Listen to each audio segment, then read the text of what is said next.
Bapak, Ibu, saudara-saudari yang dicintai oleh Tuhan Yesus, selamat sore semuanya. Hari ini kita merayakan Pentakosta. Minggu-minggu ini itu ramai tentang Raja Ampat. Dan gambarnya ada dalam uang 100.000. Raja Ampat. Itu tempat wisata yang sangat indah. Tidak hanya di Indonesia tapi di seluruh dunia. Dan di situ ada perusakan lingkungan, yaitu tambang nikel. Dan nikel itu fungsinya ya untuk kita juga gitu. Terutama yang menggunakan mobil listrik. Karena di situ dipakai. Dan alam di sana udah mulai dikerok, dirusak. Banyak orang yang menolong. Walaupun rusak tapi banyak orang yang menolong. Beritanya berseliweran di media sosial. Bahkan ada orang yang terang-terangan di situ untuk menyuarakan supaya ditolong, supaya dihentikan. Itu artinya bahwa banyak masyarakat kita juga yang menolong agar dihentikan. Supaya alam ini tidak rusak. Tidak rusak, tapi tetap indah, tetap baik.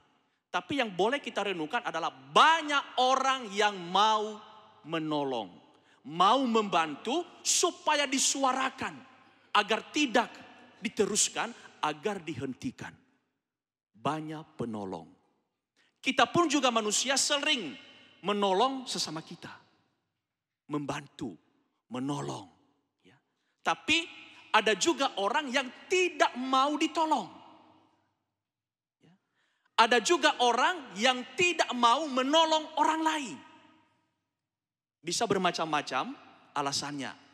Kalau dalam pekerjaan dia tidak mau menolong sesamanya agar hasil pekerjaannya tidak terlalu baik. Soalnya nanti kalau bagus pekerjaannya hasilnya nanti dia bisa dipromosikan, dapat jabatan yang lain lagi dan lebih tinggi. Nah, orang enggan menolong sesamanya, tidak mau membantu. Bapak, Ibu, saudara-saudari, hari ini adalah hari raya Pentakosta. Hari raya Pentakosta ini adalah hari raya yang besar dalam gereja Katolik. Tidak kalah penting dengan Natal dan Paskah. Natal 4 minggu Advent. Paskah sama. Bahkan 5 minggu masa Prapaskah. Untuk menyiapkan Paskah. Pentakosta 9 hari novena berturut-turut. Untuk menyiapkan kedatangan Roh Kudus dan perayaan Pentakosta. Tapi boleh kita merenungkan bahwa Pentakosta ini kurang spesial sebenarnya. Lebih spesial Natal, Paskah, bahkan di komersil juga Natalnya. Tapi Pentakosta itu kurang mendapat perhatian tentang Roh Kudus yang turun dalam hidup manusia. Apakah pernah menerima Roh Kudus? Pernah? Ketika menerima Roh Kudus seperti apa? Kalau dalam bacaan yang kita dengarkan, bacaan Injil itu mengatakan bahwa Bapa akan mengutus Roh Kudus, seorang penolong kepada kita. Minggu lalu adalah Yesus naik ke surga. Ia meninggalkan para murid.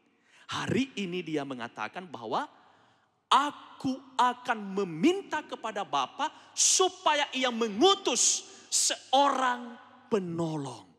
Yaitu Roh Kudus. Dan dalam bacaan pertama, Roh Kudus yang diutus Bapa itu turun di atas para rasul. Menolong mereka. Dan mereka menerima Roh Kudus. Nah, ketika Roh Kudus itu turun dalam diri mereka, itu berbeda dengan Roh Kudus yang turun di zaman sekarang. Kalau di zaman sekarang itu harus ada band, harus ada musik, harus ada nyanyian yang syahdu, supaya turun Roh Kudusnya. Ya. Kalau nggak ada itu agak susah. Ya. Nanti kalau sudah turun ada beberapa nanti yang jatuh, resting, menangis. Ya. Itu zaman sekarang. Tapi kalau zaman dulu, para rasul, Roh Kudus itu turun kepada mereka, membuat orang semua kagum dengan para rasul. Mereka sangat mengagumi para rasul. Kenapa dikagumi? Karena para rasul berkata-kata dalam bahasa orang yang ada di sekitarnya, dan semua orang yang ada di situ mengerti bahasa mereka. Mereka mengatakan, kita dari Pamfilia, kita dari Mesir, kita dari Asia, kita dari Yudea, kita dari Roma. Tapi orang-orang Galilea itu yang sudah menerima Roh Kudus itu berbicara dalam bahasa kita. Bagaimana mungkin itu bisa terjadi? Ini kekuatan Allah yang sudah ditolong oleh Roh Kudus.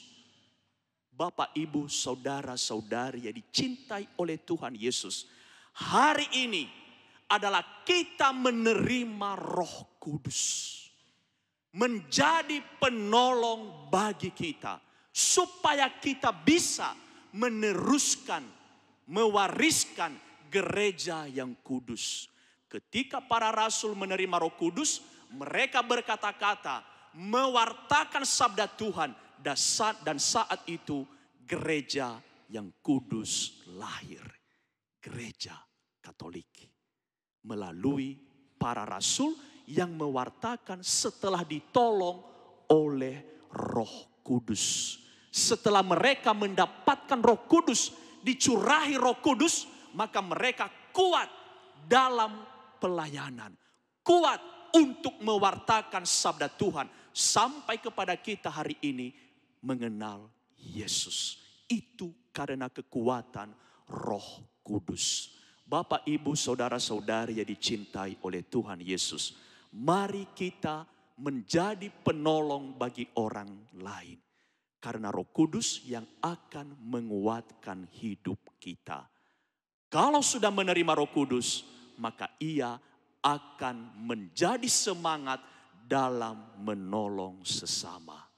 Akan menjadi semangat dalam menyelamatkan alam ciptaan yang sudah dianugerahkan oleh Allah kepada kita.